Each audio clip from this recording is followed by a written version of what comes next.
Hola everybody. Welcome to the show and welcome to our viewers joining us from around the world. Today we're taking a trip to the beautiful mountain kingdom of Lesotho in southern Africa. Now, Lesotho is a place full of surprises, especially when it comes to love and marriage. You know how much I love a good love story, and trust me, Lesotho has some real page-turners.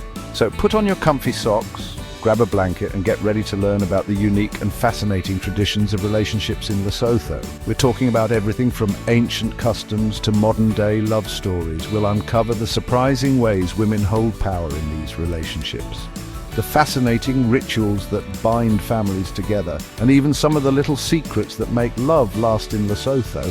And hey, maybe we'll even learn a thing or two about love and relationships that we can apply to our own lives, right? So buckle up, because we're about to take a deep dive into the heart of Lesotho and discover the secrets and traditions that make love bloom in this extraordinary corner of the world. Get ready for a heartwarming and eye-opening journey.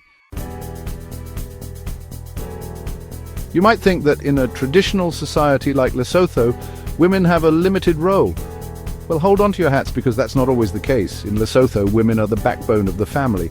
Many of the men work in neighboring South Africa, sending money home to their wives. This means the women are the ones managing the household, raising the children, and even making big financial decisions. Talk about strong and independent women. They're the CEOs of their households.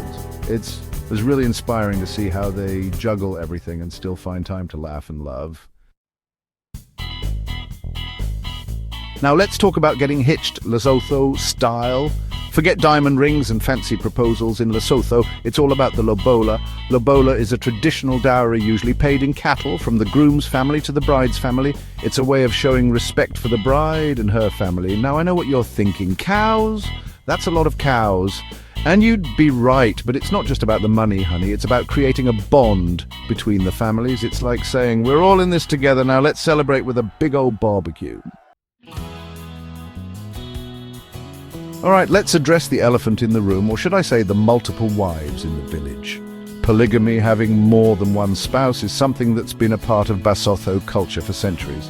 And while it's still legal and practiced in some areas, especially among the older generation, it's not as common as you might think. See, times are changing in Lesotho, and younger generations are opting for love stories with just one leading lady. They're more focused on education, careers, and finding that one special person to share their lives with. But hey, love is love, and whether it's one spouse or many, the most important thing is that everyone is happy and respected. Chapter 4. Separación frecuente por migración laboral. Here's the thing about love in Lesotho. Sometimes it means being miles apart. You see, many men from Lesotho travel to South Africa for work, leaving their wives and families behind. It's a tough situation, but these strong women find a way to make it work, raising their children and keeping the home fires burning. Talk about long-distance relationships. It takes a lot of trust, communication, and maybe a few extra phone calls to keep the love alive. But hey, absence makes the heart grow fonder, right? And when those husbands come home, it's a celebration for the whole village. Chapter 5. La virginidad. Antes del matrimonio es un tema delicado. Okay, let's talk about a topic that's a little bit, shall we say, sensitive. Traditionally, virginity before marriage was a big deal in Lesotho. But like everything else, things are changing. In bigger cities, it's not as big of a deal anymore. Young people are making their own choices and defining relationships on their own terms. But in some rural areas, there's still pressure on women to stay pure until marriage. It's a complex issue with no easy answers. The important thing is that everyone feels respected and empowered to make their own decisions about their bodies and their lives. Chapter 6. El matrimonio tradicional coexiste con el civil. When it comes to tying the knot in Lesotho, they believe in doing it twice. Yep, you heard that right. Couples often have two wedding ceremonies, a traditional one and a civil one. The traditional ceremony is all about honoring their ancestors and cultural heritage, with lots of singing, dancing, and delicious food. Then they make it official with a civil ceremony. Talk about a two-for-one deal. It's a beautiful way to blend the old and the new, honoring tradition while embracing modern life. Plus, who doesn't love a good party? And in Lesotho, they know how to party. Hold on to your hats, folks, because in Lesotho, women can also take the lead when it comes to marriage. I know, right? It's 2023, ladies can propose. But in Lesotho, it's done a little differently. Instead of getting down on one knee, a woman might weave a special blanket for the man she loves. This blanket, called a kobo, is more than just a cozy throw. It's a symbol of her love and commitment. It's like saying, hey, I think you're pretty great, and I wouldn't mind spending the rest of my life with you. Now that's what I call a crafty proposal. Chapter 8. El rol de la suegra es clave. Now let's talk about the mother-in-law.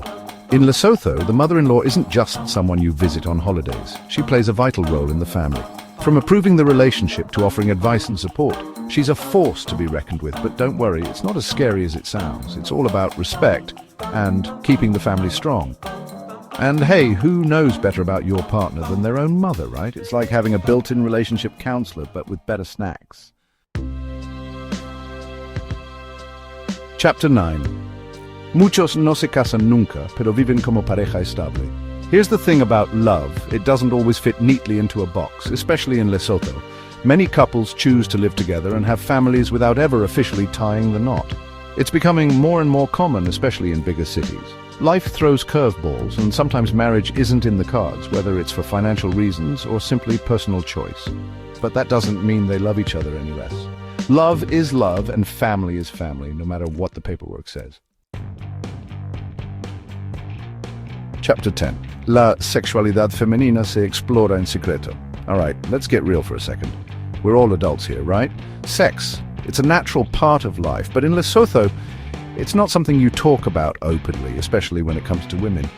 But behind closed doors, it's a whole different story. Women have their own secret networks where they share advice, stories, and even traditional remedies about love, sex, and intimacy. It's their own private space to explore their femininity and empower each other. It's like a secret society, but instead of ruling the world, they're celebrating it. Outro, adios, desde Lesotho. Well, that was an adventure. We learned so much about love, marriage, and the incredible people of Lesotho. From strong, independent women to ancient traditions and modern twists, Lesotho is a testament to the fact that love really does conquer all. Remember those long-distance relationships? Those women are superheroes, and the Lobola talk about a memorable wedding gift. But most importantly, we learned that love is a universal language, even if it's spoken with a different accent and celebrated with unique traditions. So the next time you think about love and relationships, remember the beautiful mountain kingdom of Lesotho, where love knows no bounds. Thanks for joining me on this incredible journey to Lesotho. Don't forget to subscribe for more heartwarming stories from around the globe. See you next time.